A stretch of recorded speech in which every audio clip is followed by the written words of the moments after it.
ಕರಾವಳಿಯ ಕಲೆ, ಸಮಾಜ ಮತ್ತು ಇತಿಹಾಸದ ಒಳನೋಟಗಳನ್ನು ಅನಾವರಣಗೊಳಿಸುವ ಉದ್ದೇಶದಿಂದ ಅಳವು ಅರಿಯದ ಭಾಷೆ, ಕಲೆ, ಸಮಾಜ, ಇತಿಹಾಸ ಕೃತಿಯ ಹಿನ್ನೆಲೆಯಲ್ಲಿ ಒಂದು ದಿನದ ವಿಚಾರ ಮಂಥನ ನಡೆಯಿತು.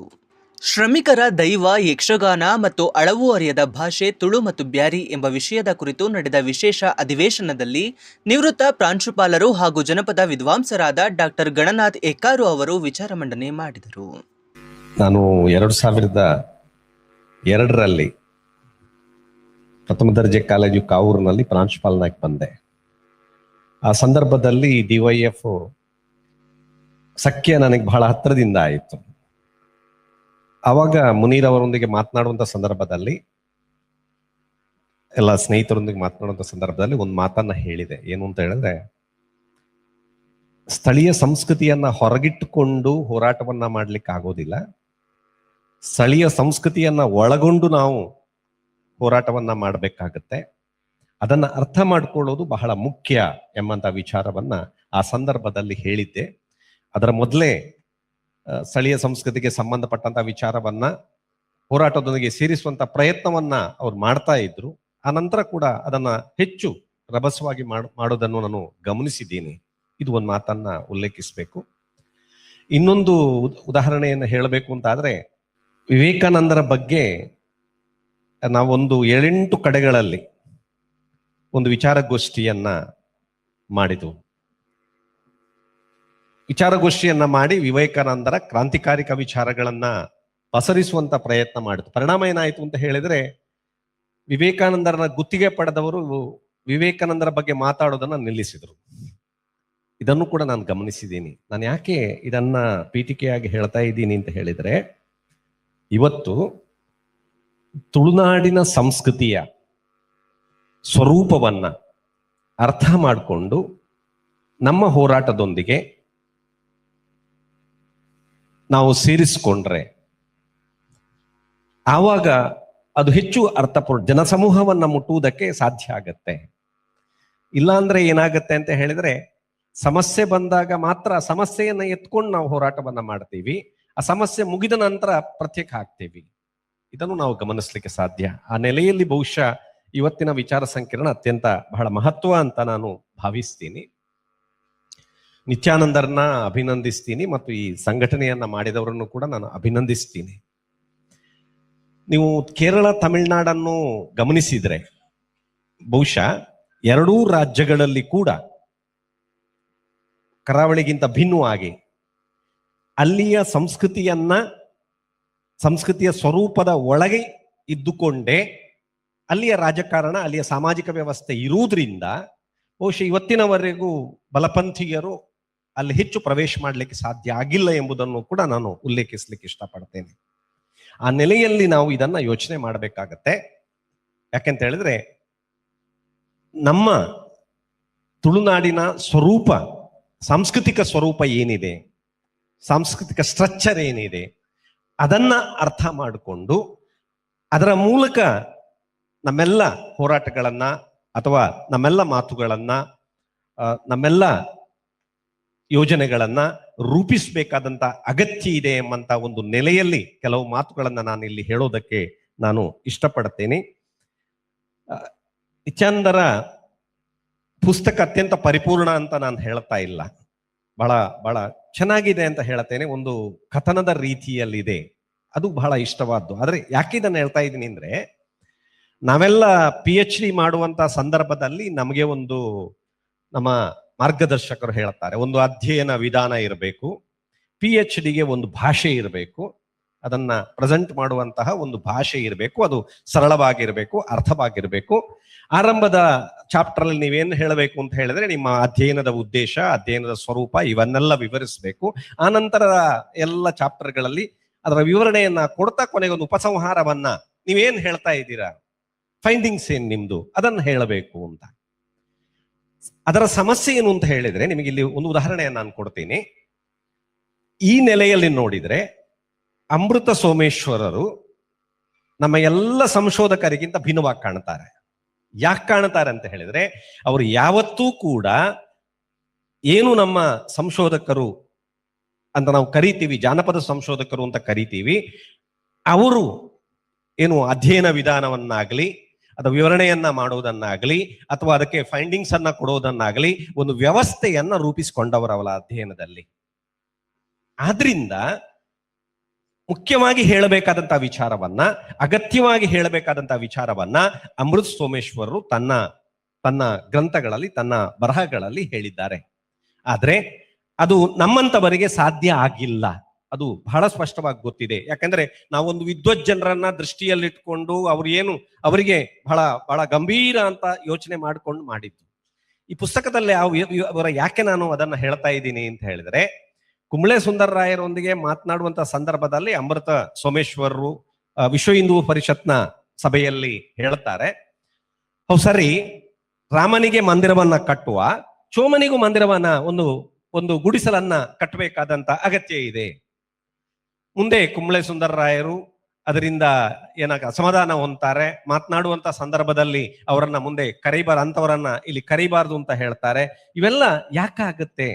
ಬಹುಶಃ ಆ ಸಂದರ್ಭವನ್ನು ನಾನು ಯಾಕೆ ಎತ್ಕೊಂಡೆ ಅಂತ ಹೇಳಿದ್ರೆ, ಕಾರಣ ಏನು ಅಂತ ಹೇಳಿದ್ರೆ, ಅಮೃತ್ ಸೋಮೇಶ್ವರರ ಬರಹಗಳಲ್ಲಿ ಅಥವಾ ಜಾನಪದ ಬರಹಗಳಲ್ಲಿ ಇಲ್ಲಿಯ ಸಂಸ್ಕೃತಿಯ ನಾವು 2 ಚಿತ್ರಣಗಳನ್ನ ನೋಡ್ತೀವಿ. ಅಲ್ಲಿ ಬಹುಶಃ ನಿತ್ಯಾನಂದರ ಪುಸ್ತಕದಲ್ಲಿ ಈ ಚಿತ್ರಣ ಇದೆ, ಪೂರ್ತಿಯಾಗಿ ಈ ಚಿತ್ರಣ ಇದೆ.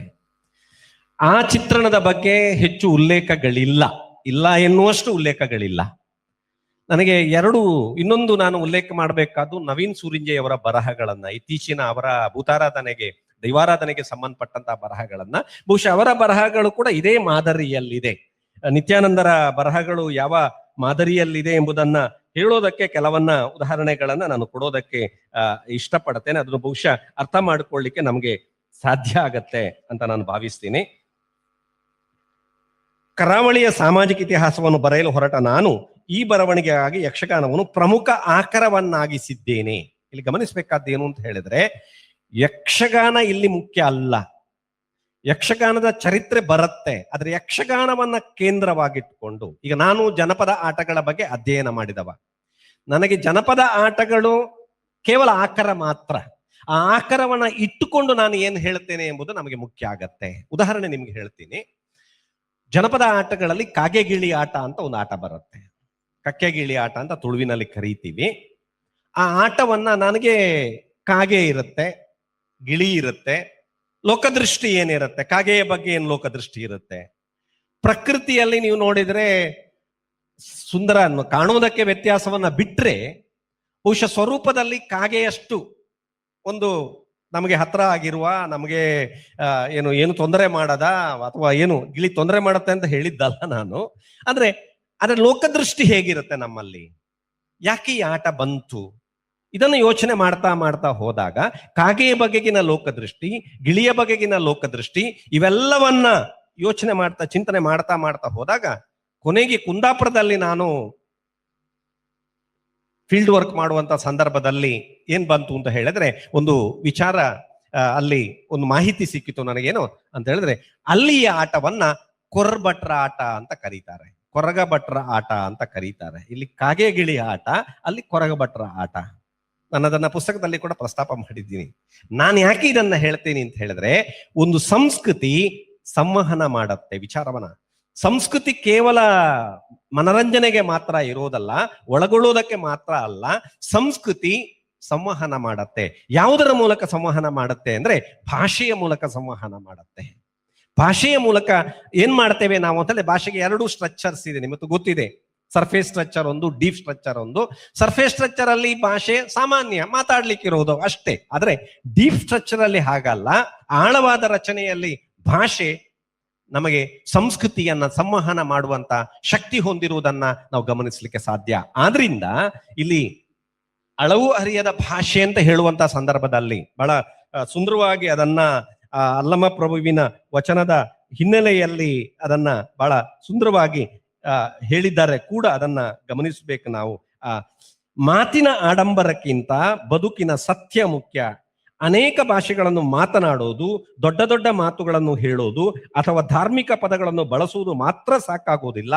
ನಡೆ ಮತ್ತು ನುಡಿ ಒಂದಾಗಬೇಕು. ಆ ಅರ್ಥದಲ್ಲಿ ಇದಿರೋದನ್ನ ನಾವು ಗಮನಿಸ್ಲಿಕ್ಕೆ ಸಾಧ್ಯ. ಆದ್ರಿಂದ ಭಾಷೆಯ ರಚನೆಯನ್ನ ಅರ್ಥ ಮಾಡಿಕೊಂಡೇ ನಾವು ಸಂಸ್ಕೃತಿಯ ರಚನೆಯನ್ನ ಅರ್ಥ ಮಾಡಿಕೊಳ್ಬೇಕಾದಂತ ಅಗತ್ಯ ಇದೆ. ಆ ನೆಲೆಯಲ್ಲಿ ಬಹುಶಃ ಆ ವಿಚಾರವನ್ನ ಬಹುಶಃ ಈ ಪುಸ್ತಕದಲ್ಲಿ ಬಹಳ ಸುಂದರವಾಗಿ ಅವರು ಮಾಡಿದ್ದಾರೆ ಎಂಬುದನ್ನು ಕೂಡ ನಾವು ಗಮನಿಸ್ತೀವಿ. ರಾಜಕೀಯ ಅಧಿಕಾರವನ್ನು ಬಳಸಿ ಸಂಸ್ಕೃತಿಯ ದಿಕ್ಕು ದೆಸೆಗಳನ್ನು ಬದಲಿಸುವ ಹೊರಟಾಗ ಸಂಭವಿಸುತ್ತಿರುವ ವಿದ್ಯಮಾನಗಳ ವಿಮರ್ಶೆಯೂ ಇದೆ. ಇವೆಲ್ಲವುಗಳ ಜೊತೆಗೆ ಈ ಪುಸ್ತಕ ಕಲೆ, ಸಂಸ್ಕೃತಿ, ರಾಜಕಾರಣಗಳನ್ನು ಅನಾಮತ್ತಾಗಿ ಒಟ್ಟಿಗೆ ಹಿಡಿದು ಅಧ್ಯಯನ ನಡೆಸುವ ಒಂದು ಪ್ರಯತ್ನವೂ ಆಗಿದೆ. ಇವೆಲ್ಲವೂ ನಿಜ. ಆದ್ರೆ ನಾನಿವತ್ತು ಮಾತನಾಡ್ಲಿಕ್ಕೆ ಹೊರಡೋದು ಏನು ಅಂತ ಹೇಳಿದ್ರೆ, ಯಕ್ಷಗಾನವನ್ನ ಕೇಂದ್ರವಾಗಿಟ್ಟುಕೊಂಡು ಆಕರವಾಗಿಟ್ಟುಕೊಂಡು ಇಲ್ಲಿಯ ಸಾಂಸ್ಕೃತಿಕ ರಾಜಕಾರಣವನ್ನ, ಇಲ್ಲಿಯ ಸಾಮಾಜಿಕ ವ್ಯವಸ್ಥೆಯನ್ನ ನಿತ್ಯಾನಂದ ಶೆಟ್ಟಿಯವರು ಪುಸ್ತಕದಲ್ಲಿ ಹೇಳಿದ್ದಾರೆ. ಬಹುಶಃ ಅದಕ್ಕೆ ಸಂಬಂಧಪಟ್ಟಂತೆ 50ರ ದಶಕದ ನಂತರ ಅಥವಾ ಸ್ವಾತಂತ್ರ್ಯೋತ್ತರ ಭಾರತದಲ್ಲಿ ಕೋಮುವಾದೀಕರಣ ಹೇಗೆ ನಡೆಯಿತು, ಮುಖ್ಯವಾಗಿ ಕರಾವಳಿಯಲ್ಲಿ ಹೇಗೆ ನಡೆಯಿತು ಎಂಬುದನ್ನ ಯಕ್ಷಗಾನವನ್ನ ಕೇಂದ್ರವಾಗಿಟ್ಟುಕೊಂಡು ಅವರು ಹೇಳ್ತಾರೆ. ಬಹುಶಃ ಮುಂದಿನ ಗೋಷ್ಠಿಗಳಲ್ಲಿ ಅದರಲ್ಲಿ ಹೆಚ್ಚಿನ ಬೆಳಕನ್ನ ಆ ಬಗ್ಗೆ ಚೆಲ್ತಾರೆ ಅಂತ ನಾನು ಭಾವಿಸಿಕೊಂಡು ಅದರ ಬಗ್ಗೆ ಹೆಚ್ಚು ನಾನು ಮಾತನಾಡದೆ, ನಾನು ತುಳುನಾಡಿಗೆ ಸಂಬಂಧಪಟ್ಟಂತೆ, ಕರಾವಳಿಗೆ ಸಂಬಂಧಪಟ್ಟಂತೆ ಇಲ್ಲಿಯ ಸಾಂಸ್ಕೃತಿಕ ರಚನೆಯ ಕುರಿತಾಗಿ ಕೆಲವು ಮಾತುಗಳನ್ನ ಹೇಳೋದಕ್ಕೆ ನಾನು ಇಷ್ಟಪಡ್ತೇನೆ. ಯಾಕಂದ್ರೆ ಅದರ ಹಿನ್ನೆಲೆಯಲ್ಲಿ ನಾವು ಚರ್ಚೆಯನ್ನ ಮಾಡಿದ್ರೆ ಮಾತ್ರ ಬಹುಶಃ ನಮ್ಮ ಚರ್ಚೆಯನ್ನ ಗಟ್ಟಿಗೊಳಿಸ್ಲಿಕ್ಕೆ ಸಾಧ್ಯ ಆಗತ್ತೆ ಅಂತ ನಾನು ಭಾವಿಸ್ತೀನಿ. ಯಾಕಂದ್ರೆ ನಿತ್ಯಾನಂದರ ಪುಸ್ತಕದಲ್ಲಿ ಒಂದು ಮಿತಿ ಇದೆ. ಹೀಗೆ ಬರೀಬೇಕು ಅಂತ ಹೇಳಲಿಕ್ಕೆ ನಾನು ಆಗೋದಿಲ್ಲ. ಹೀಗೆ ಬರೀಬೇಕಿತ್ತು, ಅವರು ಹೀಗೆ ಮಾಡ್ಬೇಕಿತ್ತು, ಅದು ನನ್ನ ಕೆಲಸ ಕೂಡ ಅಲ್ಲ, ಅದು ಸಾಧ್ಯನೂ ಇಲ್ಲ. ಆದ್ರೆ ಒಬ್ಬ ಓದುಗನಾಗಿ ಅಲ್ಲಿರುವಂತ ಮಿತಿ ನಾನು ಈಗಾಗಲೇ ಹೇಳಿದಂತೆ ಆ ಕಡೆಯ, ಅಂದ್ರೆ ತುಳುನಾಡಿಗೆ ಸಂಸ್ಕೃತಿಗೆ ಸಂಬಂಧಪಟ್ಟಂತಹ ದೈವಾರಾಧನೆ ಇರಬಹುದು, ಕೃಷಿ ಸಂಸ್ಕೃತಿ ಇರಬಹುದು, ಅದಕ್ಕೆ ಸಂಬಂಧಪಟ್ಟ ವಿಚಾರಗಳನ್ನ ಅದರಲ್ಲಿ ಹೆಚ್ಚು ನಮಗೆ ಕಾಣೋದಿಲ್ಲ, ಕಾಣಬೇಕು ಅಂತ ನಾವು ಬಯಸ್ಲಿಕ್ಕೂ ಆಗೋದಿಲ್ಲ. ಯಾಕಂದ್ರೆ ಅದರ ವಿಚಾರವೇ ಬೇರೆ. ಆ ನೆಲೆಯಲ್ಲಿ ಬಹುಶಃ ಇದನ್ನ ಅರ್ಥ ಮಾಡಿಕೊಳ್ಳೋದು ಬಹಳ ಮುಖ್ಯ ಅಂತ ನಾನು ಭಾವಿಸ್ತೀನಿ. ನಾನು ಕೊಟ್ಟಂತ ವಿಷಯ ಒಂದು ಶ್ರಮಿಕರ ದೈವ, ಬಹಳ ಉದ್ದೇಶಪೂರ್ವಕವಾಗಿ ವಿಷಯವನ್ನ ಕೊಟ್ಟಿದ್ದಾರೆ ಅಂತ ನಾನು ಭಾವಿಸ್ತೀನಿ. ಶ್ರಮಿಕರ ದೈವ ಅಂತ ಕೊಡುವಂತಹ ಸಂದರ್ಭದಲ್ಲಿ ಶ್ರಮಿಕರು ಅಂದ್ರೆ ಯಾರು? ತುಳುನಾಡ ಸಂಸ್ಕೃತಿಯ 3 ಲಕ್ಷಣಗಳನ್ನ ತಮ್ಮ ಮುಂದೆ ಇಡೋದಕ್ಕೆ ನಾನು ಇಷ್ಟಪಡ್ತೇನೆ. ಒಂದು ಬಹಳ ಮುಖ್ಯವಾಗಿ ಕೃಷಿ ಸಂಸ್ಕೃತಿ. 1990ರ ನಂತರ 80ರ ನಂತರ ನೀವು ಗಮನಿಸಿರಬಹುದು, ಅಥವಾ ಒಂದು ರೀತಿ ಭೂಸುಧಾರಣೆಯ ನಂತರವೇ ನಾವು ಇದನ್ನ ನೋಡ್ತೇವೆ, ಪಲ್ಲಟವನ್ನ ಕಾಣ್ತೇವೆ. ಅದರ ಮೊದಲು ನಾವು ಏನನ್ನ ನೋಡ್ತೇವೆ? ತುಳುನಾಡು ಅಂತ ಹೇಳಿದ್ರೆ ಕೃಷಿ ಸಂಸ್ಕೃತಿ. ಎಲ್ಲ ಇಲ್ಲಿಯ ಆರಾಧನೆಗಳು, ಇಲ್ಲಿಯ ಎಲ್ಲ ವಿಚಾರಗಳು, ಆರಾಧನೆಗಳು, ಸಾಂಸ್ಕೃತಿಕ ಘಟಕಗಳು ಎಲ್ಲವೂ ಕೂಡ ಏನಾಗಿದೆ ಅಂತ ಹೇಳಿದ್ರೆ ಕೃಷಿ ಕೇಂದ್ರಿತವಾಗಿದೆ ಎಂಬುದನ್ನ ನಾವು ಅರ್ಥ ಮಾಡ್ಕೊಳ್ಬೇಕಾಗತ್ತೆ. ಇಲ್ಲಿಯ ಹಬ್ಬ ಹರಿದಿನಗಳಿರ್ಬಹುದು, ಇಲ್ಲಿಯ ಆಚರಣೆಗಳಿರ್ಬಹುದು, ಇಲ್ಲಿಯ ನಡೆನುಡಿಗಳಿರ್ಬಹುದು, ಎಲ್ಲವನ್ನ ನಾವು ಗಮನಿಸಿದ್ರೆ ನೀವು ಕೃಷಿ ಸಂಸ್ಕೃತಿ, ಒಂದು ಸಂಸ್ಕೃತಿ ಹೇಗೆ ರೂಪುಗೊಳ್ಳುತ್ತೆ? ಭೌಗೋಳಿಕವಾಗಿ ರೂಪುಗೊಳ್ಳುತ್ತೆ. ಭೌಗೋಳಿಕ ಪರಿಸರ ಹೇಗಿದೆ ಹಾಗೆ ಸಂಸ್ಕೃತಿ ರೂಪುಗೊಳ್ಳುತ್ತೆ. ಇದರಲ್ಲಿ ಯಾವುದೇ ರೀತಿಯ ಭಿನ್ನಾಭಿಪ್ರಾಯ ಇರಲಿಕ್ಕೆ ಇಲ್ಲ ಅಂತ ನಾನು ಭಾವಿಸ್ತೀನಿ. ಯಾಕಂದ್ರೆ ನಾವು ಬೇರೆ ಬೇರೆ ಪ್ರದೇಶಗಳನ್ನೇ ಬೇರೆ ಬೇರೆ ಕಾಣೋದಕ್ಕೆ, ಸಂಸ್ಕೃತಿಯನ್ನ ಕಾಣೋದಕ್ಕೆ ಕಾರಣ ಏನು ಅಂತ ಹೇಳಿದ್ರೆ, ಪ್ರಮುಖವಾಗಿ ಪ್ರಭಾವ ಬೀರುವುದು ಅಲ್ಲಿಯ ಭೌಗೋಳಿಕ ಸಂಸ್ಕೃತಿ. ಇಲ್ಲಿಯ ಭೌಗೋಳಿಕ ಸಂಸ್ಕೃತಿ ಇಲ್ಲಿಯ ಸಂಸ್ಕೃತಿಯ ಮೇಲೆ ಪ್ರಭಾವವನ್ನ ಬೀರಿದೆ. ಇದನ್ನು ನಾವು ಗಮನಿಸಬೇಕಾಗತ್ತೆ. ಇಲ್ಲಿಯ ಬೆಟ್ಟ ಗುಡ್ಡಗಳಿರಬಹುದು, ಕಾಡುಗಳಿರಬಹುದು, ನದಿಗಳಿರಬಹುದು, ಅಥವಾ ಇಲ್ಲಿಯ ಮಳೆಯ ಪರಿಸರ ಇರಬಹುದು, ಇಲ್ಲಿಯ ಕೃಷಿ ಸಂಸ್ಕೃತಿಯನ್ನ ರೂಪಿಸಿಕೊಂಡಿದೆ. ಇವತ್ತು ಏನಾಗಿದೆ? ಸ್ಥಿತ್ಯಂತರದ ಪರಿಣಾಮವನ್ನು ನಾವು ಇವತ್ತು ಅನುಭವಿಸ್ತಾ ಇದ್ದೇವೆ. ಬಂಡವಾಳಶಾಹಿ ವ್ಯವಸ್ಥೆ ಹೇಗೆ ಇದೆ, ಇಡೀ ಸಂಸ್ಕೃತಿಯನ್ನು ಸ್ಥಿತ್ಯಂತರ ಮಾಡಿದೆ ಎಂಬುದನ್ನು ನಾವು ನೋಡ್ತಾ ಇದ್ದೀವಿ. ಒಂದು. ಎರಡನೇದು ಬಹಳ ಅಪರೂಪವಾದಂತಹ ಮಾತೃಪ್ರಧಾನ ಕೌಟುಂಬಿಕ ವ್ಯವಸ್ಥೆ. ಮಾತೃಪ್ರಧಾನ ಕೌಟುಂಬಿಕ ವ್ಯವಸ್ಥೆಯನ್ನ, ಅದಕ್ಕೆ ಮೊದಲು ನಾನು ಮಾತೃಪ್ರಧಾನ ಕೌಟುಂಬಿಕ ವ್ಯವಸ್ಥೆಯನ್ನ ಯಾಕೆ ಮುಖ್ಯ ಅಂತ ಹೇಳ್ತೇನೆ, ಯಾಕೆ ಅಪರೂಪ ಅಂತ ಹೇಳ್ತೇನೆ ಅಂತ ಹೇಳಿದ್ರೆ, ಶೂದ್ರರಲ್ಲಿ, ಬ್ರಾಹ್ಮಣೇತರರಲ್ಲಿ, ಇಲ್ಲಿ ಎಲ್ಲರಲ್ಲೂ ಕೂಡ ನೀವು ಇದನ್ನು ಗಮನಿಸಬೇಕು.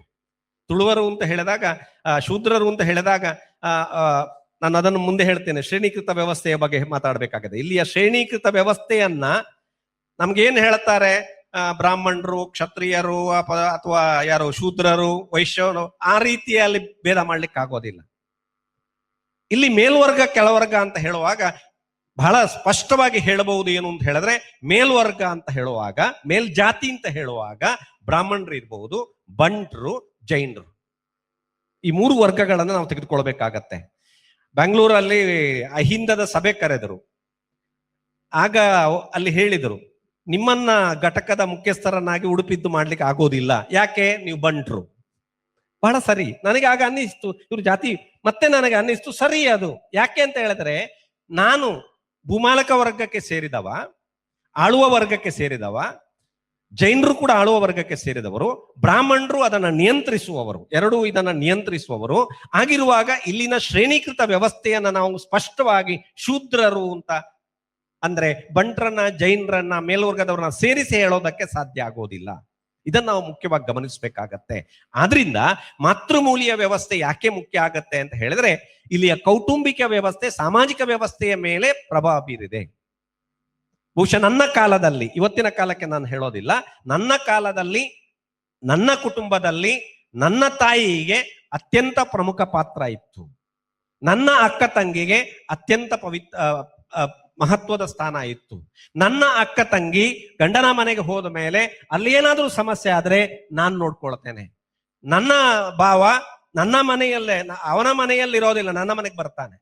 ಸ್ವಲ್ಪ ಮದುವೆ ಆದ ಸ್ವಲ್ಪ ಸಮಯ ಮಾತ್ರ ಅಲ್ಲಿ ಇರ್ತಾಳೆ, ಆಮೇಲೆ ನಮ್ಮ ಮನೆಗೆ ಬರೋದು, ಆಮೇಲೆ ನಾವು ಬೇರೆ ಏನಾದ್ರೂ ಹುಡುಕೋಬೇಕಾಗತ್ತೆ. ಈ ಸಂಸ್ಕೃತಿಯ ಸ್ವರೂಪವೇ ಆಗಿದೆ, ಮಾತೃ ಪ್ರಧಾನ ಕುಟುಂಬ. ಆ ನಂತರ ಅದು ಈಗ ಸ್ಥಿತ್ಯಂತರ ಆಗಿದೆ ಬಿಡಿ. ಮೂರನೇದು ಬಹಳ ಮುಖ್ಯವಾಗಿ ಗಮನಿಸಬೇಕಾದ್ದು, ನಾವು ಗಮನಕ್ಕೆ ತರಬೇಕಾದ್ದೇನು ಅಂದ್ರೆ ಅವೈದಿಕ ಸಂಸ್ಕೃತಿ.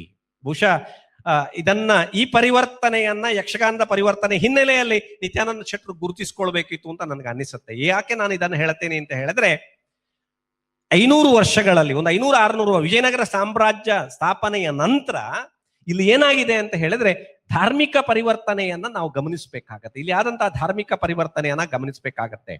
ಭೂತಾರಾಧನೆ ಮತ್ತು ಯಕ್ಷಗಾನ ವೈರುಧ್ಯಮಯವಾಗಿರೋದು. ಯಾಕೆಂದ್ರೆ ಭೂತಾರಾಧನೆ ಇಲ್ಲಿಯ ಶ್ರಮಿಕ ಸಂಸ್ಕೃತಿಯ, ಇಲ್ಲಿಯ ರೈತರ, ಇಲ್ಲಿಯ ಕೂಲಿ ಕಾರ್ಮಿಕರ, ಇಲ್ಲಿಯ ಬಡ ಜನರ, ಇಲ್ಲಿಯ ಕೆಳಜಾತಿಯ ಜನರ ಆರಾಧನೆ. ಅದು ನಿಜವಾದ ತುಳುನಾಡಿನ ಆರಾಧನೆ. ಒಂದು ಮಾತನ್ನ ನಾನು ಬಹಳ ಖುಷಿಯಾಗಿ ಹೇಳ್ತೇನೆ ಏನು ಅಂತ ಹೇಳಿದ್ರೆ, ಇವತ್ತಿನವರೆಗೂ ಕೂಡ ಪೂರ್ಣ ಪ್ರಮಾಣದಲ್ಲಿ ಬಲಪಂಥೀಯರಿಗೆ ಭೂತಾರಾಧನೆಯನ್ನ ಪ್ರವೇಶಿಸಲಿಕ್ಕೆ ಸಾಧ್ಯ ಆಗಿಲ್ಲ. ಪೂರ್ಣ ಪ್ರಮಾಣದಲ್ಲಿ ಇಲ್ಲ ಅಂತ ನಾನು ಹೇಳೋದಿಲ್ಲ. ಕೇಸರಿ ಬಾವುಟ ಇರಬಹುದಲ್ಲಿ, ಅಥವಾ ಆಡಂಬರಗಳು ಜಾಸ್ತಿ ಇರಬಹುದು, ಅಥವಾ ದೊಡ್ಡಸ್ತನ ತೋರಿಸ್ಲಿಕ್ಕೆ ಕೆಲವು ಬಂಟ ಮನೆತನಗಳು, ಬಂಟರು, ಅವರು ಇವರು ಇದು ಇರಬಹುದು. ಆದ್ರೆ ತುಳುನಾಡಿನ ಸಂಸ್ಕೃತಿ ಭೂತಾರಾಧನೆಯ ಹಿನ್ನೆಲೆಯಲ್ಲಿ ರಾಜಕಾರಣವನ್ನಕ್ಕೆ ತರಲಿಕ್ಕೆ ಸಾಧ್ಯ ಆಗಿಲ್ಲ. ಅದನ್ನ ಪೂರ್ಣ ಪ್ರಮಾಣದಲ್ಲಿ ರಾಜಕಾರಣಕ್ಕೆ ತರಲಿಕ್ಕೆ ಸಾಧ್ಯ ಆಗಿಲ್ಲ. ಚರ್ಚೆಗೆ ಇರುವಂತ ವಿಷಯ, ನನ್ನನ್ನು ಸರಿಪಡಿಸಿಕೊಳ್ಬಹುದು ನಾನು. ಇದನ್ನ ನಾವು ಗಮನಿಸಬೇಕಾಗತ್ತೆ. ಆದ್ರೆ ಯಕ್ಷಗಾನದ ಮೂಲಕ ಆಗಿದೆ. ಕುಂಬ್ಳೆ ಸುಂದರರಾಯರು ಒಬ್ರೇ ಏನು ರಾಜಕಾರಣದ ಇಡೀ ಸ್ವರೂಪವನ್ನ ಹೇಗೆ ಬದಲಾವಣೆ ಮಾಡಿದೆ ಎಂಬುದನ್ನು ನಿತ್ಯಾನಂದ ಶೆಟ್ಟರು ಬಹಳ ಸುಂದರವಾಗಿ ಇದರಲ್ಲಿ ವಿವರಿಸಿದ್ದಾರೆ. ಅವರು ಒಬ್ರು, ಅದು ಒಂದು ಉದಾಹರಣೆ. ಇವತ್ತಿನವರೆಗೂ ನಾವು ನೋಡ್ತೇವೆ. ಮುಂದೆ ಚಪ್ಪಾಳೆ ತಟ್ಟಿದವರನ್ನ ಬೈದು, ಶಿಲ್ಲೆ ಹಾಕುವವರನ್ನ ಬೈದು, ಶಿಲ್ಲೆ ಹಾಕುವುದು, ಚಪ್ಪಾಳೆ ತಟ್ಟೋದು ನಮ್ಮ ಸಂಸ್ಕೃತಿಯ ಭಾಗ, ತುಳು ನಾಡಿನ ಸಂಸ್ಕೃತಿಯ ಭಾಗ. ಅದು ಎಲ್ಲದರಲ್ಲೂ ನಾವು ಕಾಣ್ತೇವೆ. ಭೂತಾರಾಧನೆಗಳು ಕಾಣ್ತೇವೆ, ಇನ್ನೊಂದರಲ್ಲೂ ಕಾಣ್ತೇವೆ, ಎಲ್ಲ ಆರಾಧನೆಗಳಲ್ಲೂ ಕೂಡ ನಾವು ಕಾಣ್ತೇವೆ. ಅದನ್ನ ಇಲ್ಲ ಅಂತ ಹೇಳಿಕ್ ಆಗೋದಿಲ್ಲ. ಅದರಿಂದ ಆ ರೀತಿಯ ಒಂದು ಏಕ ಸಂಸ್ಕೃತಿಯನ್ನ ಹೇರುವಂತ ಪ್ರಯತ್ನವನ್ನ ಯಕ್ಷಗಾನದ ಮೂಲಕ ಮಾಡಿರುವುದನ್ನ ನಾವು ಗಮನಿಸುವುದಕ್ಕೆ ಸಾಧ್ಯ. ಆ ನೆಲೆಯಲ್ಲಿ ನಾವು ಗಮನಿಸಬೇಕು. ಅವೈದಿಕ ಸಂಸ್ಕೃತಿ ಅಂತ ನಾನು ಯಾಕೆ ಹೇಳಿದೆ ಅಂದ್ರೆ, ಇಲ್ಲಿರುವಂತಹ ಎಲ್ಲಾ ದೇವಸ್ಥಾನಗಳು ಈಶ್ವರ ಮೂಲವಾಗಿರುವುದು ಆಗಿದ್ದದ್ದು, ಈಶ್ವರ ಮೂಲವಾಗಿದ್ದದ್ದು, ಶಿವ ಮೂಲವಾಗಿದ್ದದ್ದು, ಶಿವ ದೇವಾಲಯಗಳೇ ಹೆಚ್ಚಾಗಿದ್ದದ್ದು.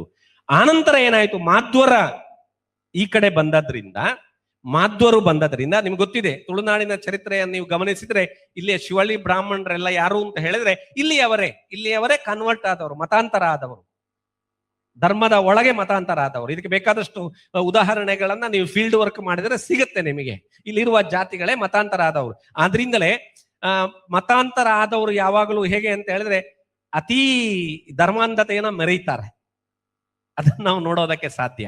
ಆದ್ರಿಂದ ಈ ಹಿನ್ನೆಲೆಯಲ್ಲಿ ನಾವು ಗಮನಿಸಬೇಕಾಗತ್ತೆ. ಅನಂತರ ಏನಾಯ್ತು ಅಂತ ಹೇಳಿದ್ರೆ, ಇಲ್ಲಿ ಶೈವ ದೇವಸ್ಥಾನಗಳೆಲ್ಲ ವೈಷ್ಣವ ದೇವಸ್ಥಾನಗಳಾದವು, ದುರ್ಗಾ ದೇವಸ್ಥಾನಗಳಾದವು. ಕೆಲವೊಮ್ಮೆ ಏನಾಯ್ತು ಅಂತ ಹೇಳಿದ್ರೆ ಕಾಂಪ್ರಮೈಸ್ ಮಾಡ್ಕೊಳ್ಳಿಕ್ಕೆ ಹರಿಹರ ದೇವಸ್ಥಾನಗಳಾದವು. ಈ ಮತಾಂತರಗಳನ್ನು ಗುರುತಿಸ್ಕೊಳ್ಳಿಕ್ಕೆ ಸಾಧ್ಯ ಇದೆ. ಧರ್ಮ ಅದರ ಒಳಗೆ, ದೇವಸ್ಥಾನದ ಒಳಗೆ ಆದಂತ ಪರಿವರ್ತನೆಯನ್ನ ನಾನು ಯಾಕೆ ಇದನ್ನ ಹೇಳ್ತಾ ಇದ್ದೇನೆ ಅಂತ ಹೇಳಿದ್ರೆ, ಕಳೆದ 2 ದಶಕಗಳಲ್ಲಿ, 1.5 ದಶಕ 2 ದಶಕಗಳಲ್ಲಿ ಆ ರೀತಿಯ ಒಂದು ಯೋಚನಾ ಕ್ರಮವನ್ನ ಪುರಾಣದ ಮೂಲಕ ಮಾಡೋದರಲ್ಲಿ ಯಕ್ಷಗಾನದ ಪ್ರಭಾವ ಕೂಡ ಇದೆ ಎಂಬುದನ್ನ ನಾವು ಅಗತ್ಯವಾಗಿ ಗಮನಿಸಬೇಕಾಗತ್ತೆ. ಆದ್ರಿಂದ ನಾವು ತುಳು ಸಂಸ್ಕೃತಿಯ ಬಗ್ಗೆ ಚರ್ಚೆ ಮಾಡುವಂತ ಸಂದರ್ಭದಲ್ಲಿ ದೈವಾರಾಧನೆಯನ್ನ, ಅಥವಾ ನಾನೇನು 3 ಅಂಶಗಳನ್ನ ಇಲ್ಲಿ ಹೇಳಿದೆ, ಇಲ್ಲಿಯ ಕೃಷಿ ಸಂಸ್ಕೃತಿ ಇರಬಹುದು, ಇಲ್ಲಿಯ ಮಾತೃಪ್ರಧಾನ ವ್ಯವಸ್ಥೆ ಇರಬಹುದು, ಇಲ್ಲಿಯ ಅವೈದಿಕ ಸಂಸ್ಕೃತಿ ಇರಬಹುದು, ಇದನ್ನ ಕೇಂದ್ರವಾಗಿಟ್ಟುಕೊಂಡು ನಾವು ಚರ್ಚೆ ಮಾಡಬೇಕಾದಂತ ಅಗತ್ಯ ಇದೆ. ಇದನ್ನ ಕೇಂದ್ರವಾಗಿಟ್ಕೊಂಡು ಚರ್ಚೆ ಮಾಡಿದ್ರೆ ಮಾತ್ರ, ನಾನು ಹೇಳ್ತಾ ಇರೋದು ಏನು ಅಂತ ಹೇಳಿದ್ರೆ, ನಾವು ಹೋರಾಟಗಾರರೋ ವಿದ್ವಾಂಸರೋ ಇಲ್ಲಿ ಕೂತ್ಕೊಂಡು ಚರ್ಚೆ ಮಾಡಿ, ಆದ್ರೆ ಬಹುಜನರ ಕಡೆಗೆ ಕೂಡ ಇದು ಹೋಗ್ಬೇಕಾದಂತ ಅಗತ್ಯ ಇದೆ. ಇದು ನಿಮ್ಮ ಸಂಸ್ಕೃತಿ, ಇದು ನಿಮ್ಮ ಮೂಲ ಸಂಸ್ಕೃತಿ, ಇದನ್ನ ನೀವು ಗಮನಿಸಬೇಕಾಗತ್ತೆ. ಅದಲ್ಲದೆ ಈಗ ಏನು ಬಂದಿದೆ, ವಾಸ್ತವವಾಗಿ ಬ್ರಹ್ಮಕಲಶೋತ್ಸವ ಎಂಬುದು ಇರಲೇ ಇಲ್ಲ, ಭೂತಾರಾಧನೆ ಇರಲೇ ಇಲ್ಲ. ಇವತ್ತು ಜೀರ್ಣೋದ್ಧಾರ, ಬ್ರಹ್ಮಕಲಶೋತ್ಸವ ಅದೇ ಸಂಭ್ರಮ ಆಗಿರೋದನ್ನ ನಾವು ನೋಡ್ತೇವೆ. ಸತ್ಯನಾರಾಯಣ ಪೂಜೆಯ ಬಗ್ಗೆ ಬನ್ನಂಜೆ ಗೋವಿಂದಾಚಾರ್ಯರೇ ಅದರ ಬಗ್ಗೆ ವಿಶ್ಲೇಷಣೆಯನ್ನು ಮಾಡ್ತಾರೆ. ಇರಲೇ ಇಲ್ಲ, ಅದಕ್ಕೆ ಹೆಚ್ಚಿನ ಇತಿಹಾಸ ಇಲ್ಲ ಎಂಬುದನ್ನು ಅವರೇ ಹೇಳ್ತಾರೆ. ಆದ್ರಿಂದ ನಾನು ಹೇಳ್ತಾ ಇರೋದು ಏನು ಅಂತ ಹೇಳಿದ್ರೆ, ಬಹುಜನರ ಗಮನಕ್ಕೆ ಅದು ಹೋರಾಟದ ಮೂಲಕವೋ ಅಥವಾ ಯಾವುದರ ಮೂಲಕವೋ ಅದು ಗೊತ್ತಿಲ್ಲ ನನಗೆ. ಯಾಕಂತ ಹೇಳಿದ್ರೆ ನಾನು ಅದನ್ನ ಆರಂಭದಲ್ಲಿ ಹೇಳಿದ್ದು, ಕೇರಳ ಮತ್ತು ತಮಿಳುನಾಡಿನಲ್ಲಿ ಮೂಲ ಸಂಸ್ಕೃತಿಯ ರಚನೆಯ ಒಳಗೆ ಜನ ಇರೋದ್ರಿಂದ ಇವತ್ತಿಗೂ ಕೂಡ ಬಲಪಂಥೀಯರಿಗೆ ಅದನ್ನ ಪ್ರವೇಶಿಸಲಿಕ್ಕೆ ಸಾಧ್ಯ ಆಗಿಲ್ಲ ಎಂಬುದನ್ನು ಕೂಡ ನಾವು ಗಮನಿಸಬೇಕಾಗತ್ತೆ. ಎರಡನೇದಾಗಿ ಇಲ್ಲಿ ಬಹಳ ಮುಖ್ಯವಾಗಿ ಗಮನಿಸಬೇಕಾದ್ದು ಏನು ಅಂತ ಹೇಳಿದ್ರೆ, ಇಲ್ಲಿಯ ಇತಿಹಾಸ ರಚನೆಯಲ್ಲಿ ಬಹುಶಃ ಈ ಪುಸ್ತಕದ ಶಕ್ತಿ ಎಷ್ಟಿದೆಯೋ ಮಿತಿ ಕೂಡ ಅದೇ ಅಂತ ನಾನು ಭಾವಿಸ್ತೀನಿ. ಯಕ್ಷಗಾನವನ್ನ ಆಕರವಾಗಿ ಇಟ್ಟುಕೊಂಡಾಗ ಇಲ್ಲಿಯ ಮೂಲ ಸಂಸ್ಕೃತಿಯ ಕೆಲವು ಸೆಲೆಗಳನ್ನ ನಾವು ಹಿನ್ನೆಡೆಗೆ ತರಬೇಕಾದಂತ ಅವಶ್ಯಕತೆ ಬರಬಹುದು. ಅದರಿಂದ ಆಗಿದೆ ಎಂಬುದನ್ನು ಕೂಡ ನಾನು ಹೇಳೋದಕ್ಕೆ ನಾನು ಇಷ್ಟಪಡ್ತೇನೆ.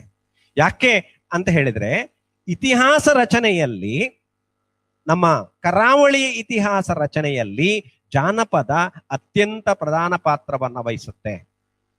ಇಲ್ಲಿಯ ಕೋಟಿ ಚೆನ್ನಯ್ಯ ಇರಬಹುದು, ಇಲ್ಲಿಯ ಕಲ್ಕುಡಿ ಕಲ್ಲೋಟಿ ಇರಬಹುದು, ಇಲ್ಲಿಯ ಸಿರಿ, ನಾವು ನಿಖರವಾಗಿ ನಮ್ಮ ಇತಿಹಾಸ ಅಂದ್ರೆ ಏನು, ನಿಖರವಾಗಿ ಇಸುವಿಯನ್ನ ಹೇಳೋದು, ಅದನ್ನೇ ಇತಿಹಾಸ ಅಂತ ನಾವು ತಿಳ್ಕೊಂಡಿದ್ದೀವಿ. ಯಾವಾಗ ನಡೆದಿದೆ ಎಂಬುದು ಅದು ಇಂಪಾರ್ಟೆಂಟ್ ಅಲ್ಲ, ಖಂಡಿತವಾಗಿ ಅಲ್ಲ. ಯಾವಾಗ ನಡೆದಿದೆ ಎಂಬುದು ಇಂಪಾರ್ಟೆಂಟ್ ಅಲ್ಲ, ನಡೆದಿದೆ ಎಂಬುದು ಇಂಪಾರ್ಟೆಂಟ್. ಇಲ್ಲಿ ಏನಾಗಿದೆ, ಕೋಟಿ ಚೆನ್ನಯ್ಯರ ಹೋರಾಟ ಬಿಲ್ಲವ ಸಮುದಾಯಕ್ಕೆ ಸೇರಿದಂತಹ, ಬಹುಶಃ ನಿತ್ಯಾನಂದ ಶೆಟ್ಟರ ಪುಸ್ತಕದಲ್ಲೇ ಅದನ್ನು ಅವರು ಉಲ್ಲೇಖಿಸ್ತಾರೆ, ಬಹಳ ಸುಂದರವಾಗಿ ಉಲ್ಲೇಖಿಸ್ತಾರೆ. ಏನು ಅಂತ ಹೇಳಿದ್ರೆ, ಭೂಸುಧಾರಣೆಯ ನಂತರ ಕೋಟಿ ಚೆನ್ನಯ್ಯರ ಸಿನಿಮಾ ಮತ್ತು ಕೋಟಿ ಚೆನ್ನಯ್ಯರ ಯಕ್ಷಗಾನ ಬಿಲ್ಲವ ಸಮಾಜಕ್ಕೆ ಒಂದು ರೀತಿಯ ಆತ್ಮವಿಶ್ವಾಸವನ್ನ ಮಾತ್ರ ಅಲ್ಲ, ಒಂದು ರೀತಿಯ ಭದ್ರತೆಯನ್ನ, ಒಂದು ರೀತಿಯ ಸಾಮಾಜಿಕ ಭದ್ರತೆಯನ್ನು ಅದು ಒದಗಿಸಿತು. ಸತ್ಯ ಕೂಡ, ಅದನ್ನ ನಾವು ನೋಡೋದಕ್ಕೆ ಸಾಧ್ಯ. ಸಿರಿಯ ಹೋರಾಟವನ್ನ ನಾವು ಕೇಂದ್ರವಾಗಿ ಇಟ್ಟುಕೊಂಡು ನೋಡಿದ್ರೆ, ಆಕೆ ಗಂಡನನ್ನ ನಿರಾಕರಿಸ್ತಾಳೆ, ಬರ ಹೇಳ್ತಾಳೆ. ಆ ಇಡೀ ಸಿರಿಯ ಚರಿತ್ರೆಯನ್ನ ನೀವು ಗಮನಿಸಿದ್ರೆ ಒಂದು ರೀತಿಯ ಸ್ತ್ರೀಪರವಾದಂತಹ ಹೋರಾಟವನ್ನ ಇಲ್ಲಿ ಕಾಣೋದಕ್ಕೆ ಸಾಧ್ಯ. ಬಹುಶಃ ಸಿರಿ ಒಬ್ಬಳೆ ಅಲ್ಲ, ಅಂತ ಹೋರಾಟಗಳು ಎಷ್ಟೋ ಇರುತ್ತೆ. ಪರಮಳೆ ಬಳ್ಳಾಲನಲ್ಲಿ ರಾಜಕೀಯವಾಗಿ ಬಳ್ಳಾಲನಿಗೆ ಹೆಂಡತಿ ಮಧ್ಯೆ ಆಗೋದಿಲ್ಲ. ಚೆನ್ನೆಮಣೆ ಆಟದಲ್ಲಿ ಅದು ವ್ಯಕ್ತ ಆಗಿ ಕೊನೆಗೇನಾಗತ್ತೆ, ಆಕೆಯನ್ನ ಮನೆಯಿಂದ ಕಳುಹಿಸ್ತಾನೆ. ಈ ಚರಿತ್ರೆಗಳು ಬರುತ್ತೆ. ಗಂಡ ಹೆಂಡಿರ ನಡುವಿನ ಜಗಳ ಇಲ್ಲಿ ಅದಕ್ಕೆ ನಾನು ಮಾತೃಯ ಮೂಲ ಪ್ರಧಾನ ಕುಟುಂಬ ಪದ್ಧತಿಯು ಕೂಡ ಪ್ರಧಾನ ಆಗಿರ್ಬಹುದು ಎಂಬುದನ್ನ ನಾನು ಇಲ್ಲಿ ಉಲ್ಲೇಖಿಸ್ಲಿಕ್ಕೆ ಇಷ್ಟಪಡ್ತೇನೆ. ಆದ್ರಿಂದ ನಾನು ಹೇಳ್ತಾ ಇರೋದು ಏನು ಅಂತ ಹೇಳಿದ್ರೆ, ಏನು ಶ್ರಮಿಕರ ಚರಿತೆ ಅಥವಾ ಶ್ರಮಿಕರ ಕಥೆ ಅಂತ ನಾವು ಹೇಳ್ತೇವೆ, ಅದು ಇಲ್ಲಿಯ ಭೂತಾರಾಧನೆಯ ಕಥೆ, ಇಲ್ಲಿಯ ಆಚರಣೆಗಳ ಕಥೆ, ಇಲ್ಲಿಯ ಜನರ ಬದುಕಿನ ಕಥೆ. ಇದನ್ನ ನಾವು ಗಂಭೀರವಾಗಿ ತೆಗೆದುಕೊಳ್ಳಬೇಕಾಗತ್ತೆ. ಅದನ್ನೇ ನಾನು ಹೇಳಿದ್ದು, ಅಮೃತ ಸೋಮೇಶ್ವರರಾಗ್ಲಿ ಅಥವಾ ನಿತ್ಯಾನಂದ ಶೆಟ್ಟರ ಬರವಣಿಗೆ ಆಗ್ಲಿ, ನವೀನ್ ಸೂರ್ಯ ಅವರ ಬರವಣಿಗೆ ನನಗೆ ಮುಖ್ಯ ಆಗುವುದು ಯಾಕೆ ಅಂತ ಹೇಳಿದ್ರೆ, ಅದು ಜನರನ್ನ ತಲುಪುವ ಪ್ರಯತ್ನ ಮಾಡುತ್ತೆ, ಜನಸಮೂಹವನ್ನ ತಲುಪುವಂತ ಪ್ರಯತ್ನ ಮಾಡುತ್ತೆ. ನನ್ನಂತವರು ಬರೆದಂತ ಬರವಣಿಗೆ ಅದು ಶುದ್ಧ ವಿಶ್ವವಿದ್ಯಾನಿಲಯದ PhD ಪ್ರಬಂಧವನ್ನ ಸಲ್ಲಿಸಿ ಪದವಿ ಪಡೆಯಲಿಕ್ಕೆ ಮತ್ತು ವಿದ್ವತ್ ಜನರನ್ನ ಸಂತೃಪ್ತಿಗೊಳಿಸಲಿಕ್ಕೆ ಮಾಡಿದಂತ ಪ್ರಯತ್ನ ಅಂತ ನಾನು ಹೇಳೋದಕ್ಕೆ ಇಷ್ಟಪಡ್ತೇನೆ. ಯಾಕಂದ್ರೆ ಆ ನೆಲೆಯಲ್ಲಿ ಬಹುಶಃ ಇವರೆಲ್ಲರ ಇತ್ತೀಚೆಗೆ, ಯಾಕಂದ್ರೆ ಇವತ್ತಿನ ಸಂದರ್ಭದಲ್ಲಿ ನಾವು ಆಲ್ಟರ್ನೇಟಿವ್ ಅನ್ನ ಕೊಡಬೇಕಂತಾದ್ರೆ ಇವತ್ತಿನ ಸಂದರ್ಭದಲ್ಲಿ ಅದು ಅತ್ಯಂತ ಮುಖ್ಯ ಆಗತ್ತೆ ಅಂತ ನಾನು ಭಾವಿಸ್ತೀನಿ. ಯಾಕಂತ ಹೇಳಿದ್ರೆ ಇದನ್ನ ಬಿಟ್ಟು ನಾವು ಆ ಬಗ್ಗೆ ಮಾತನಾಡಿಗೆ ಸಾಧ್ಯ ಇಲ್ಲ ಎಂಬುದನ್ನು ಕೂಡ ತಮ್ಮ ಗಮನಕ್ಕೆ ನಾನು ತರುವಂತ ಪ್ರಯತ್ನವನ್ನ ಇಲ್ಲಿ ಮಾಡ್ತಾ ಇದ್ದೇನೆ. ಆದ್ರಿಂದ ನೋಡಿ, ಇಲ್ಲಿ ಬ್ಯಾರಿ ಭಾಷೆ ಮತ್ತು ಯಾವುದು ನಮ್ಮ ತುಳು ಭಾಷಾ ವಿಜ್ಞಾನ ಎಂಬುದು ಇವತ್ತಿಗೂ ಕೂಡ ಸಾಮಾನ್ಯರಲ್ಲಿ ಬಿಡಿ, ವಿದ್ವಾಂಸರಲ್ಲಿ, ನಾವೇನು ಕಲಿತವರು ತಿಳಿದವರು ವಿದ್ವಾಂಸರು ಅಂತ ಹೇಳ್ತೇವೆಯೋ ಅವರ ಮನಸ್ಸಿನ ಒಳಗೂ ಹೋಗಿಲ್ಲ. ಇವತ್ತಿನವರೆಗೂ ಕೂಡ ನಮ್ಮಲ್ಲಿ 70% ಜನ ಕನ್ನಡ ಸಂಸ್ಕೃತದಿಂದ ಹುಟ್ಟಿದ ಭಾಷೆ ಅಂತಲೂ ತಿಳ್ಕೊಂಡಿದ್ದಾರೆ. ಅವ್ರ ಮನಸ್ಸಲ್ಲಿ ಅದೇ ಇದೆ. ಭಾಷೆ ಎಂಬುದರ ಬಗ್ಗೆ ಭಾಷಾ ವಿಜ್ಞಾನ ಯಾವ ವ್ಯಾಖ್ಯಾನವನ್ನ ಕೊಡ್ತೇವೆಯೋ ಆ ವ್ಯಾಖ್ಯಾನದ ಹಿನ್ನೆಲೆಯಲ್ಲಿ ನೋಡಿ, ಇಲ್ಲಿಯ ತುಳುವಿನ ಚರಿತ್ರೆಯನ್ನು ನೀವು ಗಮನಿಸಿ. ತುಳುವಿಗೆ ಪ್ರಾಚೀನ ಒಂದು ಇತಿಹಾಸದ ಚರಿತ್ರೆ ಇದೆ, ಪ್ರಾಚೀನ ಗ್ರಂಥಗಳಿವೆ.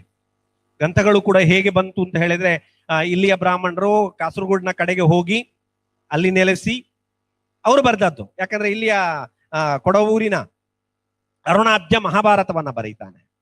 ಇದನ್ನ ನಾವು ನೋಡ್ತೇವೆ. ಅಂದ್ರೆ ಇಲ್ಲಿಯ ಬ್ರಾಹ್ಮಣರೇ ಅಲ್ಲಿಗೆ ವಲಸೆ ಹೋಗಿ ಪೂಜೆ ಇತ್ಯಾದಿಗಳಿಗೆ ವಲಸೆ ಹೋಗಿ ಅವರು ಬರೆದಂತಹ ಕೃತಿಗಳನ್ನ ನಾವು ತುಳುವಿನಲ್ಲಿ ಪ್ರಾಚೀನ ಕೃತಿಗಳನ್ನ ನೋಡ್ತೇವೆ. ಸುಮಾರು 3500ರಷ್ಟು ತುಳು ಕೃತಿ ಅಂತ ನಾನು ಹೇಳ್ತಾ ಇಲ್ಲ, ತುಳು ಲಿಪಿಯಲ್ಲಿ ಬರೆದಂತಹ ಕೃತಿಗಳಿವೆ ಎಂಬುದನ್ನ ನಾವು ಹೇಳೋದಕ್ಕೆ ಸಾಧ್ಯ ಆಗತ್ತೆ. ಅಂದ್ರೆ ಆನಂತರ ನಾವು ನೋಡ್ತೇವೆ ತುಳು ಭಾಷೆಗೆ ನಮ್ಮ ರತ್ನಾಕರ ವರ್ಣಿ ಹೇಳತಾನೆ, ಎಂಚಾಪುರ್ ಲಾಂಡೆಂದು ತುಳುವಾರು. ತನ್ನ ಕೃತಿಯನ್ನು ಯಾರ್ಯಾರು ಹೊಗಳಬೇಕು ಅಂತ ಹೇಳುವ ತೆಲುಗಿನಲ್ಲಿ ಹೀಗೆ ಕನ್ನಡಿಗರು ಅಯ್ಯಯ್ಯ ಚೆನ್ನಾದುದೇನೆ ಕನ್ನಡಿಗರು ರಯ್ಯ ಮಂಚದಿಯನೆ ತೆಲುಗರು ಹೇಳ್ತಾನೆ. ಅಯ್ಯಯ್ಯ ಎಂಚಾಂಡೆಂದು ತುಳುವರು ಅವನು ಉಲ್ಲೇಖ ಮಾಡ್ತಾನೆ. ಅಂದ್ರೆ ತುಳು ಭಾಷೆ ಆ ಕಾಲದಲ್ಲಿ ಕೂಡ ಅತ್ಯಂತ ಮಹತ್ವದ ಭಾಷೆ. ಆ ನಂತರ ನಾವು ಸ್ವಾತಂತ್ರ್ಯ ಹೋರಾಟಕ್ಕೆ ಬಂದಾಗ, ಸ್ವಾತಂತ್ರ್ಯ ಹೋರಾಟದ ಸಂದರ್ಭದಲ್ಲಿ ಕೂಡ ಪಣಿಯಾಡಿಯವರ ನೇತೃತ್ವದಲ್ಲಿ ತುಳುವಿಗೆ ಒಂದು ಸ್ಥಾನಮಾನವನ್ನು ಕೊಡುವಂತಹ ಪ್ರಯತ್ನವನ್ನು ಅವರು ಮಾಡಿದ್ರು. ಆದರೂ ಕೂಡ ಇಲ್ಲಿ ಬ್ಯಾರಿ ಭಾಷೆ ಆಗಲಿ, ತುಳು ಭಾಷೆ ಆಗಲಿ, ಅಥವಾ ನಾನು ಕೊಂಕಣಿ ಭಾಷೆಯನ್ನ ಈ ರೇಂಜ್ಗೆ ತಗೊಳ್ಳೋದಿಲ್ಲ. ಯಾಕೆಂತ ಹೇಳಿದ್ರೆ ಅದಕ್ಕೆ ಅದರದೇ ಆದಂತಹ ಸ್ವರೂಪ ಮತ್ತು ರಚನೆ ಇದೆ. ಈ ಭಾಷೆಗಳಿಗೆ ಭಾಷಿಕ ಅಥವಾ ಆಡಳಿತದ ಮಹತ್ವವನ್ನ ಕೊಡುವ ಅಥವಾ ವ್ಯಾವಹಾರಿಕ ನಾವು ಆಡಳಿತವಾಗ್ಲಿ ಶಿಕ್ಷಣಕ್ಕಾಗ್ಲಿ ಮಹತ್ವವನ್ನು ಕೊಡುವಂತ ಪ್ರಯತ್ನ ಆದದ್ದನ್ನ ನಾವು ಕಾಣಲಿಕ್ಕೆ ಸಾಧ್ಯ ಇಲ್ಲ. ಇವತ್ತೂ ಕೂಡ ಸಂವಿಧಾನದ 8ನೇ ಪರಿಚ್ಛೇದಕ್ಕೆ ಸೇರಿಸಲಿಕ್ಕೆ ಯಾಕೆ ಸಾಧ್ಯ ಆಗಿಲ್ಲ ಅಂತ ಹೇಳಿದ್ರೆ, ಯಾಕಂದ್ರೆ ಸಂವಿಧಾನದ 8ನೇ ಪರಿಚ್ಛೇದಕ್ಕೆ ಸೇರಿಸಲಿಕ್ಕೆ ಬೇಕಾದಂತ ಶಕ್ತಿ ತುಳು ಭಾಷೆಗಿದೆ, ಇಲ್ಲ ಅಂತ ಹೇಳಿಕ್ಕೆ ಸಾಧ್ಯ ಇಲ್ಲ. ಆದ್ರೆ ಆ ಭಾಷೆಯ ಕುರಿತಾಗಿ ನಮ್ಮವರಲ್ಲಿರುವಂತಹ ಬ್ಯಾರಿ ಭಾಷೆಯನ್ನು ನೀವು ತೆಗೆದುಕೊಂಡ್ರೆ ಅದಕ್ಕೆ ದೊಡ್ಡ ಇತಿಹಾಸ ಇದೆ. ಸುಮಾರು 700-800 ವರ್ಷಗಳ ಇತಿಹಾಸ ಇದೆ. ಇವತ್ತೂ ಕೂಡ ಅದು ಮಾತನಾಡುವ ಭಾಷೆಯಾಗಿ ಉಳಿದಿದೆ. ಏನೋ ಬ್ಯಾರೆ ಅಕಾಡೆಮಿ ಆದ ನಂತರ ಸ್ವಲ್ಪ ಸಾಹಿತ್ಯ ರಚನೆಯ ಕೆಲಸಗಳಲ್ಲಿ ಆದದ್ದನ್ನ ನಾವು ನೋಡ್ಲಿಕ್ಕೆ ಸಾಧ್ಯ. ನಾನು ಇದನ್ನು ಯಾಕೆ ಹೇಳ್ತಾ ಇದ್ದೀನಿ ಅಂತ ಹೇಳಿದ್ರೆ, ಭಾಷೆಯ ಹಿನ್ನೆಲೆ ಕೂಡ ಸಂಸ್ಕೃತಿಯನ್ನ ಸಂವಹನ ಮಾಡೋದ್ರಲ್ಲಿ ಅತ್ಯಂತ ಪ್ರಧಾನ ಪಾತ್ರ ವಹಿಸುತ್ತೆ ಎಂಬುದನ್ನ ನಾವು ಗಮನಿಸಬೇಕಾಗತ್ತೆ. ಆ ನೆಲೆಯಲ್ಲಿ ಕೂಡ ನಾವು ಯೋಚನೆಯನ್ನ ಮಾಡಬೇಕಾದಂತ, ಚರ್ಚೆಯನ್ನ ಮಾಡಬೇಕಾದಂತ ಅವಶ್ಯಕತೆ ಇದೆ ಎಂಬುದನ್ನ ನಾನು ಇಲ್ಲಿ ಉಲ್ಲೇಖಿಸ್ಲಿಕ್ಕೆ ಇಷ್ಟಪಡ್ತೇನೆ. ನೀವು ಗಮನಿಸಿ, ನಿತ್ಯಾನಂದ ಶೆಟ್ಟರ ಪುಸ್ತಕದಲ್ಲೇ ಬರುತ್ತೆ, ಬಹಳ ವಿಶೇಷವಾದ ಕೆಲವು ಉಲ್ಲೇಖಗಳು ಬರುತ್ತೆ. ಏನು ಅಂತ ಹೇಳಿದ್ರೆ, ತುಳು ಭಾಷೆ ಯಕ್ಷಗಾನ ಆರಂಭ ಆದದ್ದೇ ಬಹಳ ಲೇಟ್ ಆಗಿ. ಯಾಕೆ ಆಗಿಲ್ಲ ಆರಂಭದಲ್ಲಿ? ಕನ್ನಡವನ್ನೇ ಯಾಕೆ ಪ್ರಧಾನವಾಗಿ ತಂದ್ರು ಅಂದ್ರೆ, ಅಲ್ಲಿ ಕನ್ನಡವನ್ನ ಪ್ರಧಾನವಾಗಿ ತಂದು ಭಾಗವತ ಧರ್ಮವನ್ನ ಪ್ರಚಾರ ಮಾಡುವಂತ ಒಂದು, ಯಾಕಂದ್ರೆ ತುಳುವಿದಾಗ ಬರಲಿಲ್ಲ. ಯಾಕೆ? ಕಲಾವಿದರಿಗೆ ತುಳು ಅಂತ ತರಬೇಕು ಅಂತ ಇರಲಿಲ್ವೇ? ಆನಂತರ ಅದನ್ನು ತಂದದ್ದು ಕೂಡ ಕೊರಗಪ್ಪ ಶೆಟ್ರು, ಯಾಕಂದ್ರೆ ವ್ಯಾವಹಾರಿಕ ಉದ್ದೇಶದಿಂದ ಎಂಬುದನ್ನು ಕೂಡ ಅವರು ಉಲ್ಲೇಖಿಸ್ತಾರೆ. ಅದನ್ನು ಕೂಡ ನಾವು ಗಮನಿಸ್ತೀವಿ. ಆನಂತರ ಬಹಳ ವಿಶೇಷವಾದ ಉಲ್ಲೇಖ ಅವರ ಕೃತಿಯಲ್ಲಿ ಇನ್ನೊಂದು ಬರುತ್ತೆ. ಏನು ಅಂತ ಹೇಳಿದ್ರೆ, ಯಕ್ಷಗಾನದ ಮೂಲಕ ಕೋಮುವಾದವನ್ನ ಪಸರಿಸೋದಕ್ಕೆ ಸಾಧ್ಯ ಆಯಿತು, ಆದ್ರೆ ತುಳುನಾಟಕದ ಮೂಲಕ ಆಗಿಲ್ಲ ಅಂತ. ಇದು ಬಹಳ ವಿಶೇಷವಾದ. ತುಳುನಾಟಕದ ಮೂಲಕ ಕೋಮುವಾದವನ್ನ ಪಸರಿಸುವಂತ ಕೆಲಸ ಆಗಿಲ್ಲ. ಅಲ್ಲಿಯ ಕಲಾವಿದರು ಅದಕ್ಕೆ ಆಸ್ಪದ ಮಾಡಿ ಕೊಟ್ಟಿಲ್ಲ, ಎಲ್ಲೂ ಕೂಡ ಅದು ಆಗಿಲ್ಲ. ಇವತ್ತು ಎಷ್ಟೋ ದೈವದ ಹೆಸರಲ್ಲಿ ತುಳು ನಾಟಕಗಳು ಆಗತ್ತೆ, ಆದ್ರೆ ಆ ತುಳುನಾಟಕಗಳಲ್ಲಿ ಕೂಡ ಕೆಲವೊಮ್ಮೆ ಅಲ್ಲಲ್ಲಿ ಬರಬಹುದು ಬಿಟ್ರೆ, ಇಲ್ಲ ಅಂತ ಆದ್ರೆ ಆ ದೈವಗಳ ಕಥೆಗಳನ್ನೇ ಹೇಳುವಂತ ಪ್ರಯತ್ನ ಮಾಡಿರೋದನ್ನ ನಾವು ಗಮನಿಸೋದಕ್ಕೆ ಸಾಧ್ಯ. ಇಲ್ಲಿಯ ಜನಜೀವನ ಹೇಗಿತ್ತು ಅಂತ ಹೇಳಿದ್ರೆ, ಇಲ್ಲಿಯ ಜನ ನೀವು ಗಮನಿಸಿದ್ರೆ ಈ 3 ಅಂಶಗಳು, ಕೃಷಿ ಪ್ರಧಾನತೆ, ಮಾತೃಪ್ರಧಾನ ಕುಟುಂಬ ಮತ್ತು ವೈದಿಕ ಆಚರಣೆ ಏನಿತ್ತು, ಅದರೊಂದಿಗೆ ಇತರ ಇಲ್ಲಿ ಮುಸ್ಲಿಮರಿದ್ರು. ಎಷ್ಟೋ ಶತಮಾನಗಳ ಹಿಂದೆ ಇದ್ದವರು. ಯಾಕೆಂದ್ರೆ ಬಾರ್ಕೂರ್ನಲ್ಲಿ ಮೊದಲ ಮಸೀದಿ ಆದ ಬಗ್ಗೆ ದಾಖಲೆ ಶಾಸನಗಳಲ್ಲೇ ಸಿಗತ್ತೆ. ಇಲ್ಲಿ ಗೌಡ ಸಾರಸ್ವತರಿದ್ರು, ಅಥವಾ ಇಲ್ಲಿ ಕ್ರಿಶ್ಚಿಯನ್ರಿದ್ರು. ಎಷ್ಟೋ ಇದರಿಂದ ಬಂದವರು ಸಾಮರಸ್ಯದಿಂದ ಬದುಕ್ತಾ ಇದ್ರು. ಇಲ್ಲಿಯ ಧರ್ಮ ಆಗ್ಲಿ, ಇಲ್ಲಿಯ ಆಚರಣೆಗಳಾಗ್ಲಿ ಅವರ ನಡುವೆ ವೈರುಧ್ಯವನ್ನ ತರಲಿಕ್ಕೆ ಸಾಧ್ಯ ಆಗಿರ್ಲಿಲ್ಲ. ನನಗೆ ನೆನಪಿದೆ, ನಾನು ಚಿಕ್ಕದಿರುವಾಗ ನನ್ನ ಅಜ್ಜಿ ಅಮದು ಬ್ಯಾರಿ ಅಂತ ಒಬ್ರು ನಮ್ಮ ಮೀನ್ ಮಾರ್ತಾ ಇದ್ರು ನಮ್ಮಲ್ಲಿ. ಅಮದು ಬ್ಯಾರಿ ಮತ್ತು ಅವರು ಡಿಸ್ಕಷನ್ ಮಾಡ್ತಾ ಇದ್ರು. ಡಿಸ್ಕಷನ್ ಮಾಡುವಾಗ ಅಮದು ಬ್ಯಾರಿಯ ಧರ್ಮಕ್ಕೆ ಸಂಬಂಧಪಟ್ಟಂತೆ ತಮಾಷೆ ಮಾಡ್ತಿದ್ರು. ಅಮದು ಬ್ಯಾರಿ ನಮ್ಮ ಧರ್ಮಕ್ಕೆ ಸಂಬಂಧಪಟ್ಟಂತೆ ಅಥವಾ ನಮ್ಮ ಆಚರಣೆಗೆ ಸಂಬಂಧಪಟ್ಟಂತೆ ತಮಾಷೆ ಮಾಡ್ತಿದ್ರು. ಆದ್ರೆ ಅಮದು ಬ್ಯಾರೆ 2 ದಿವಸ ಬರ್ಲಿಲ್ಲ ಅಂದ್ರೆ ನನ್ನ ಅಜ್ಜಿ ಯಾಕೆ ಬರ್ಲಿಲ್ಲ, ಅಮದನಿಗೆ ಏನಾಯ್ತು, ಒಂದು ವಾರ 15 ದಿವಸ ಆ ಮನುಷ್ಯ ಜ್ವರದಲ್ಲಿ ಏನೋ ಮಲಗಿದ ಸಂದರ್ಭದಲ್ಲಿ ನನ್ನನ್ನು ಕರ್ಕೊಂಡು ಅಜ್ಜಿ ಹೋಗಿದೆ ಅವರ ಮನೆಯಲ್ಲಿ ನೋಡ್ಲಿಕ್ಕೆ ಅಂತ ಹೇಳ್ಕೊಂಡು. ಆ ರೀತಿಯ ಒಂದು ಸಾಮರಸ್ಯ. ಅಂದ್ರೆ ಧರ್ಮ ಎಂಬುದು ಅದು ವೈಯಕ್ತಿಕವಾದುದು, ಖಾಸಗಿಯಾದದು. ಅವರ ಧರ್ಮ ಅವರಿಗೆ, ನಮ್ಮ ಧರ್ಮ ಏನು, ನಮ್ಮ ಸಾಂವಿಧಾನಿಕ ವ್ಯವಸ್ಥೆ ಏನು ಹೇಳ್ತಾ ಇತ್ತೋ ಅದು ತುಳುನಾಡಿನಲ್ಲಿ ಅತ್ಯಂತ ಬಲವಾಗಿತ್ತು. ಅದಕ್ಕೆ ಕಾರಣ ಏನು ಅಂತ ಹೇಳಿದ್ರೆ ನಮ್ಮ ತುಳುನಾಡಿನ ದೈವಾರಾಧನೆ ಮತ್ತು ಆ ಸಂಸ್ಕೃತಿ. ಅಲ್ಲಿ ಮುಸ್ಲಿಮರೂ ಇದ್ರು, ಕ್ರೈಸ್ತರೂ ಇದ್ರು, ಎಲ್ಲ ಜಾತಿಯ ಜನ ಇದ್ರು. ನೀವು ಹೇಳ್ಬಹುದು, ನಾನು ಅದನ್ನ ಕೇಳಬಹುದು, ಹಾಗಾದ್ರೆ ಸಮಾನತೆ ಇತ್ತೋ? ಇಲ್ಲ, ಸಮಾನತೆ ಇರಲಿಲ್ಲ. ಅಸಮಾನತೆ ಇರಬಹುದು, ಆದ್ರೆ ಸಮಾನ ಸಾಂಸ್ಕೃತಿಕ ಸ್ವರೂಪ ಹೊಂದಿತ್ತು ಎಂಬುದನ್ನ ನಾವು ಗಮನಿಸಬೇಕಾಗತ್ತೆ. ಆ ನೆಲೆಯಲ್ಲಿ ಕೂಡ ನಾವು ಇದನ್ನ ನೋಡ್ಬೇಕಾದಂತ ವಿಷಯ ಇದೆ. ನಾನು ಯಾಕೆ ಇದನ್ನೆಲ್ಲ ಪ್ರಸ್ತಾಪ ಮಾಡಿದೆ ಅಂತ ಹೇಳಿದ್ರೆ, ತುಳುನಾಡಿನ ಸಾಂಸ್ಕೃತಿಕ ವ್ಯವಸ್ಥೆ ಒಂದು ಸಂಕೀರ್ಣ ವ್ಯವಸ್ಥೆ. ಈ ಸಂಕೀರ್ಣ ವ್ಯವಸ್ಥೆಯನ್ನ ವಿಶ್ಲೇಷಿಸದೆ ನಾವು ಹೋರಾಟವನ್ನಾಗ್ಲಿ ಅಥವಾ ಕೋಮುವಾದದ ವಿರುದ್ಧ ನಾವು ಪ್ರತಿತಂತ್ರವನ್ನಾಗಲಿ ಹೂಡೋದು ಬಹಳ ಕಷ್ಟ. ಆ ನೆಲೆಯಲ್ಲಿ ಬಹುಶಃ ನಿತ್ಯಾನಂದರ ಪುಸ್ತಕ ಬಹಳ ಮಹತ್ವದ್ದಾಗತ್ತೆ. ಅಥವಾ ನವೀನ್ ಸೂರಿಂಜೆಯವರ ಬರಹಗಳು, ಏನು ದೈವಾರಾಧನೆಯ ಬಗ್ಗೆ ಬರೆದಂತ ಬರಹಗಳಿವೆ ಅಲ್ಲ, ಅದು ಬಹಳ ಮುಖ್ಯ ಆಗತ್ತೆ ಅಂತ ನಾನು ಭಾವಿಸ್ತೀನಿ. ಆ ರೀತಿಯ ಬರವಣಿಗೆಗಳು ಬಹುಶಃ ಮುಂದಿನ ದಿನಗಳಲ್ಲಿ ಕೋಮುವಾದಕ್ಕೆ, ನಾನು ಅವರನ್ನು ಅಭಿನಂದಿಸ್ತೀನಿ. ಒಬ್ಬ ಅಧ್ಯಾಪಕರಾಗಿ, ಒಬ್ಬ ವಿಶ್ವವಿದ್ಯಾನಿಲಯದ ಅಧ್ಯಾಪಕರಾಗಿ ಈ ರೀತಿಯ ಮಾತುಗಳನ್ನ ಈ ಪುಸ್ತಕದಲ್ಲಿ ತರಲಿಕ್ಕೆ ಸಾಧ್ಯ ಇಲ್ಲ. ಅದಕ್ಕಾಗಿ ಖಂಡಿತವಾಗಿ ನಾನು ಅವರನ್ನ ಅಭಿನಂದಿಸ್ತೀನಿ. ಯಾಕಂದ್ರೆ ಕರಾವಳಿಯ ಕೋಮುವಾದದ ಸ್ವರೂಪವನ್ನ ಈ ಪುಸ್ತಕ ಚೆನ್ನಾಗಿ ಅನಾವರಣ ಮಾಡಿದೆ.